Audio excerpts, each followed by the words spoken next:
안녕하세요. 과학을 사랑하는 친구들 반갑습니다. 자, 오늘 선생님이랑 1단원 과학자처럼 탐구해 볼까요? 알아볼 건데요. 과학이라고 하는 건 탐구의 학문이에요. 꼭 알아야겠죠? 자, 그럼 바로 들어가 볼게요. 우선 탐구 문제를 정하고 가설을 세워볼까요? 하고 나와 있는데, 자, 여러분들 가설 세우기가 무엇인지를 알아야 되겠죠? 가설을 설정한다라는 거는 탐구할 문제를 정해놓고 탐구의 결과를 예상하는 것을 가설 설정이라고 합니다. 이게 바로 가설 세우는 과정인 거죠. 이때 가설은 내가 관찰한 사실이나 경험 또는 책에서 알게 된 내용들을 바탕으로 설정을 해 줄 수가 있는데 아무렇게나 하는 게 아니고요. 몇 가지 생각해서 가설을 설정해야 되겠죠. 우선은 내가 탐구를 해서 알아보려고 하는 게 무엇인지 명확하게 드러나야 해요. 아무리 읽어도 뭐가 중요한 건지 뭘 하려고 하는 건지 알 수 없으면 안 되겠죠.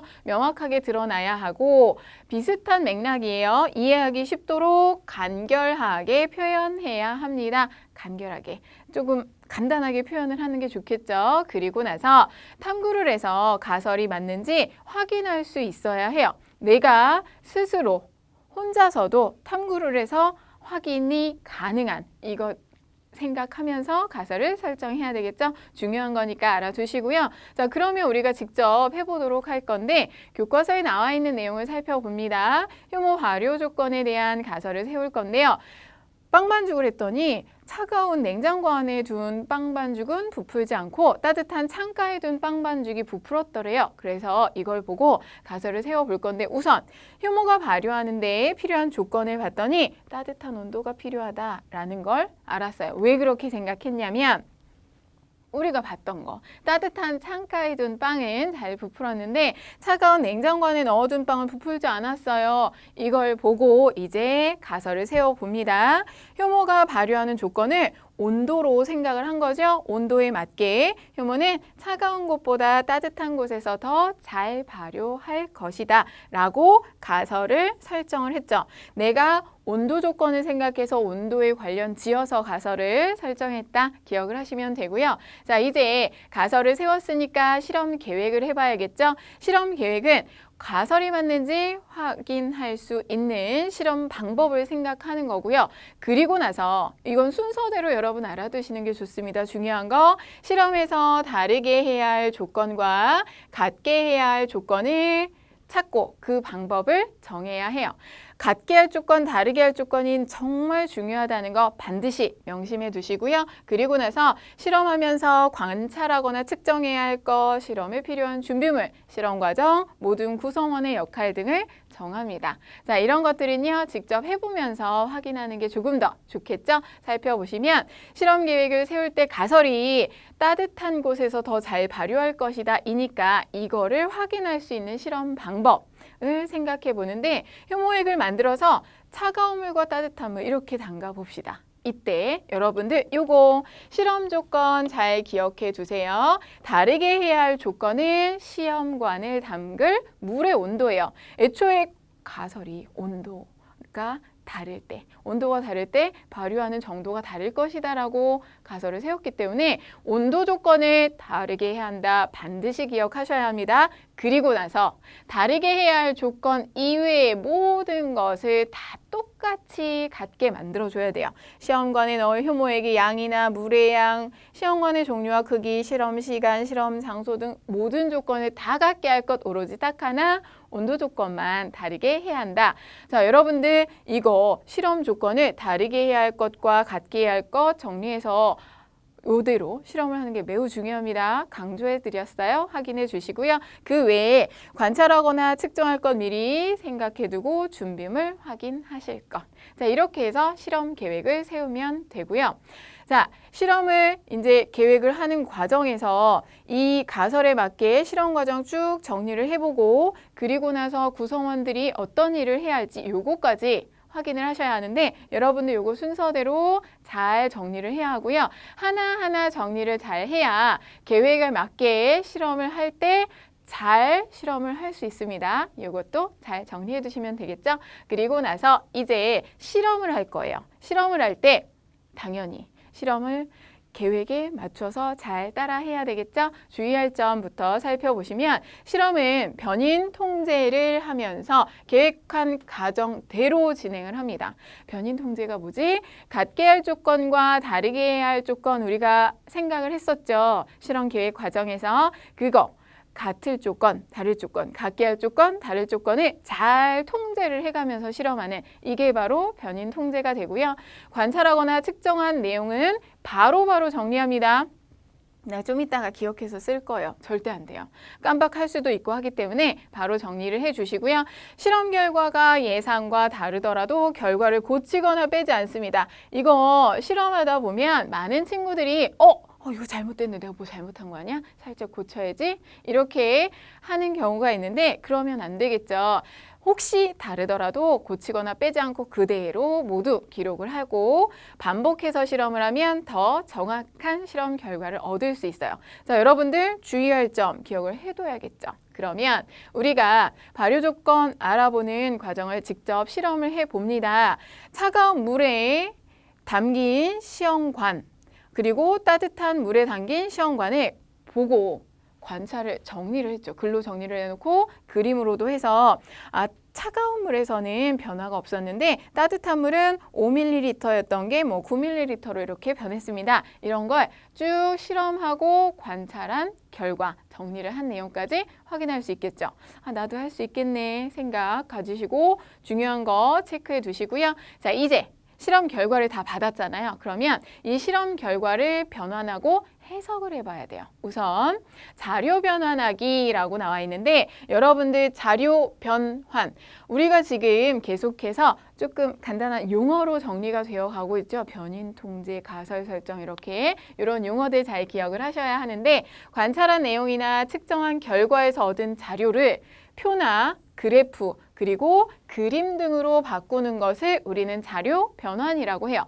왜 이런 걸 하는 걸까? 그냥 결과 보고 하지 힘들게. 이유가 무엇이냐면 실험 결과를 한눈에 비교하기 쉽습니다. 한눈으로 비교를 해서 한눈에 딱 비교해서 누구가 봐도 이런 결과를 얻었구나 알 수 있도록 자료 변환을 하는 거고요.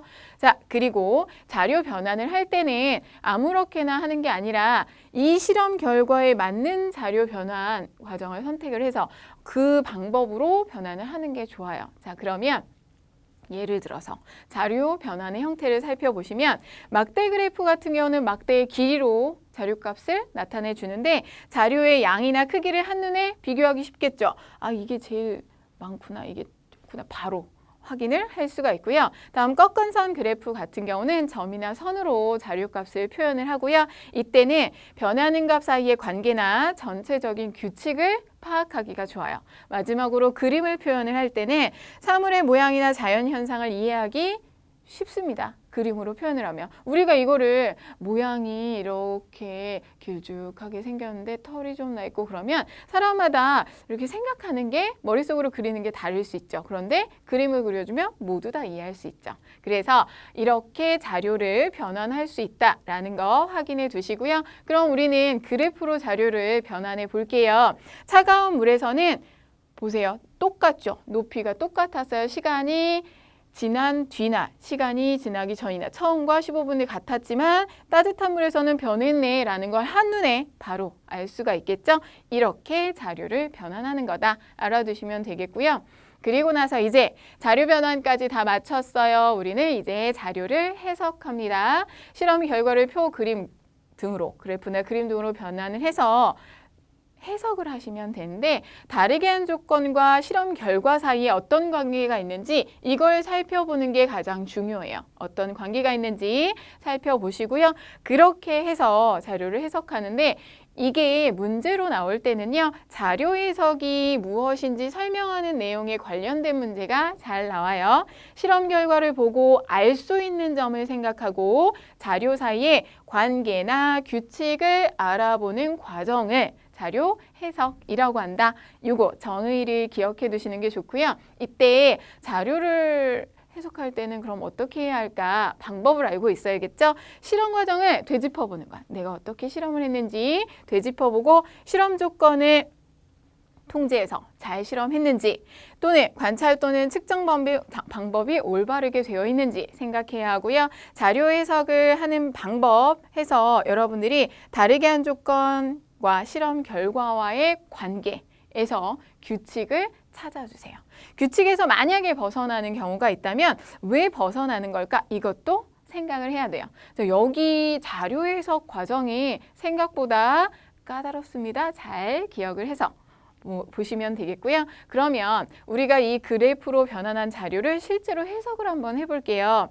차가운 물에서는 처음과 15분 뒤에 변화가 없었고 따뜻한 물에서는 처음보다 15분 뒤에 이만큼 늘어났어요. 부피가. 자, 그러면 이걸 보고 알 수 있는 사실 따뜻한 물에 담근 시험관에서만 효모액의 부피가 늘어났습니다를 알 수가 있는 거죠. 이걸 보고 알 수 있는 사실 정리했습니다. 자료 해석을 해봤어요.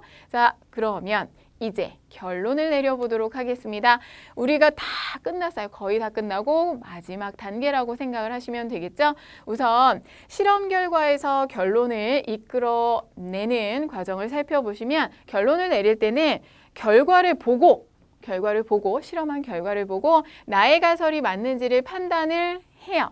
그리고 나서 자 여기에 밑줄 여러분도 해보실까요? 탐구 문제의 해답을 찾아 정리합니다. 이게 바로 결론이에요. 그러니까 결론이 뭐예요? 라고 물어보면 탐구 문제에 대한 해답이에요. 라고 여러분이 알고 계시면 되고요.